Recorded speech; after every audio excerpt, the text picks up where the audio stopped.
మల్కాపూర్ పెద్ద చెరువు ఎఫ్టీఎల్లో బిల్డింగ్ కూల్చివేత. చూడండి, వంతెన కూడా కట్టిండు ఆయన ఇంటికి. ఇట్లా చెరువులోనే ఇల్లు కట్టిండు మహానుభావుడు ఎవరో కానీ. దీనికి మళ్ళా పర్మిషన్ కూడా ఇచ్చిర్రు.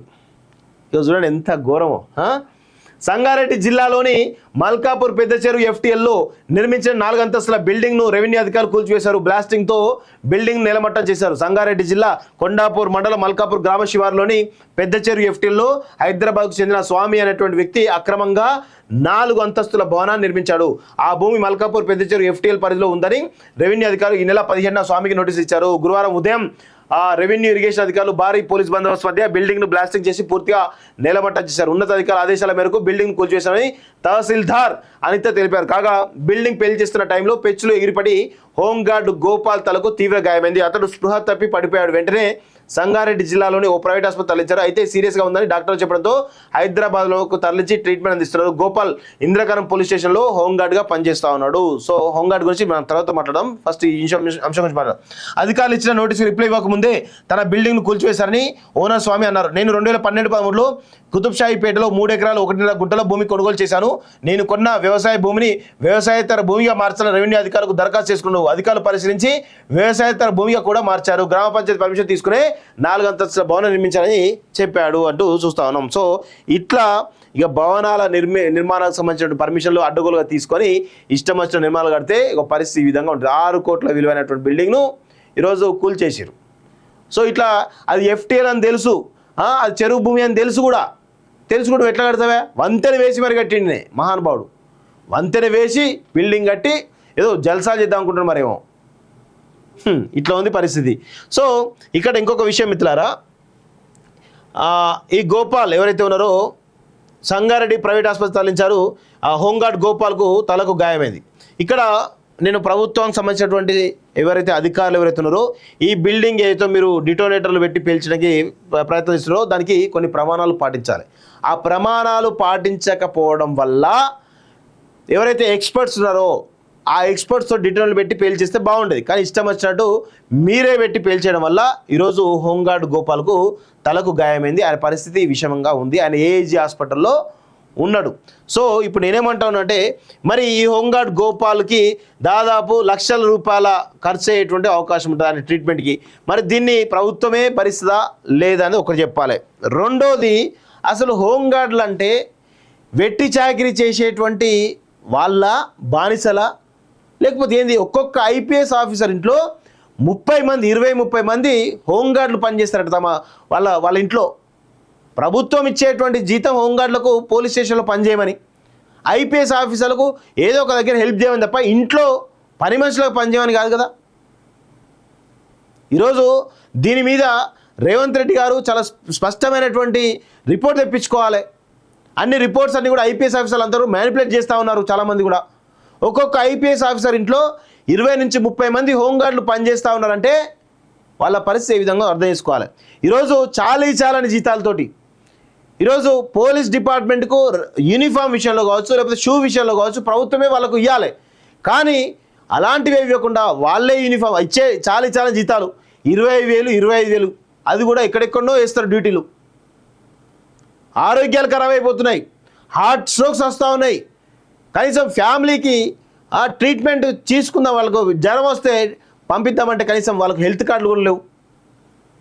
దయచేసి సీఎం రేవంత్ రెడ్డి గారికి ఒకటే వినియోగిస్తున్నాను.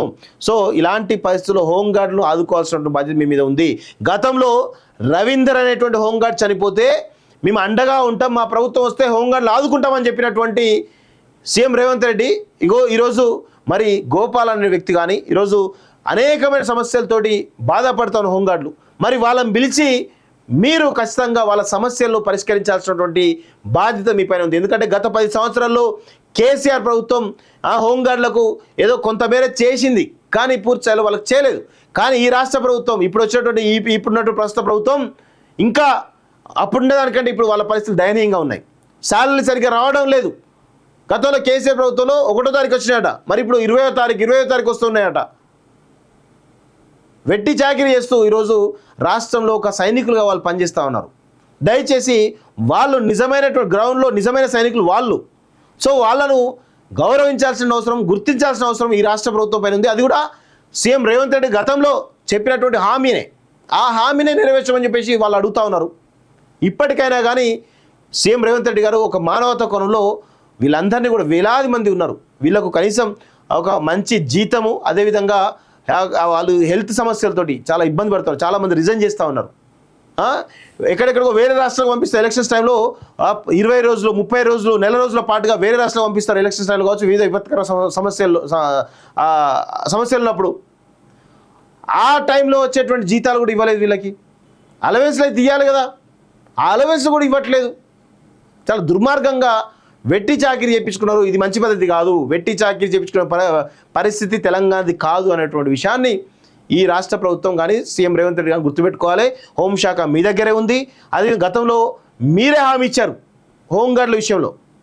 సో ఆ హామీని అమలు చేయమని చెప్పేసి వాళ్ళు కోరుకుంటా ఉన్నారు. దయచేసి మీరు మానవతా దృక్పథంతో ఈ సమస్యను పరిష్కరించని చెప్పేసి కూడా కోరుతా ఉన్నాం మిత్రులారా.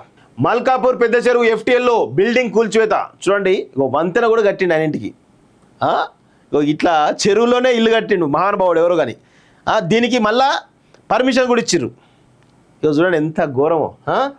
సంగారెడ్డి జిల్లాలోని మల్కాపూర్ పెద్ద చెరువు FTLలో నిర్మించిన 4 అంతస్తుల బిల్డింగ్ను రెవెన్యూ అధికారులు కూల్చివేశారు. బ్లాస్టింగ్తో బిల్డింగ్ నేలమట్టం చేశారు. సంగారెడ్డి జిల్లా కొండాపూర్ మండలం మల్కాపూర్ గ్రామ శివారులోని పెద్ద చెరువు FTLలో హైదరాబాద్కు చెందిన స్వామి అనేటువంటి వ్యక్తి అక్రమంగా 4 అంతస్తుల భవనాన్ని నిర్మించాడు.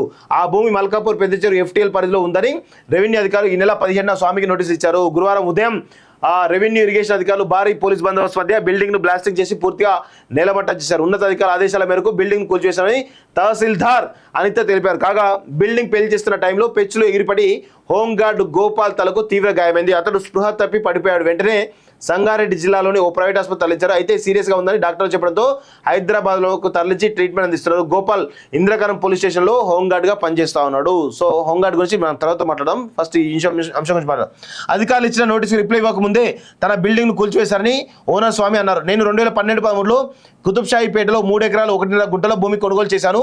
నేను కొన్న వ్యవసాయ భూమిని వ్యవసాయేతర భూమిగా మార్చాలని రెవెన్యూ అధికారులకు దరఖాస్తు చేసుకున్నాను. అధికారులు పరిశీలించి వ్యవసాయేతర భూమిగా కూడా మార్చారు. గ్రామ పంచాయతీ పర్మిషన్ తీసుకునే 4 అంతస్తుల భవనం నిర్మించాలని చెప్పాడు అంటూ చూస్తా ఉన్నాం. సో ఇట్లా ఇక భవనాల నిర్మాణానికి సంబంధించిన పర్మిషన్లు అడ్డగోలుగా తీసుకొని ఇష్టం వచ్చిన నిర్మాణాలు కడితే ఒక పరిస్థితి ఈ విధంగా ఉంటుంది. 6 కోట్ల విలువైనటువంటి బిల్డింగ్ను ఈరోజు కూల్చేసారు. సో ఇట్లా అది FTL అని తెలుసు, అది చెరువు భూమి అని తెలుసు కూడా ఎట్లా కడతావా? వంతెన వేసి మరి కట్టిండే మహానుభావుడు. వంతెన వేసి బిల్డింగ్ కట్టి ఏదో జల్సా చేద్దాం అనుకుంటున్నాడు మరేమో. ఇట్లా ఉంది పరిస్థితి. సో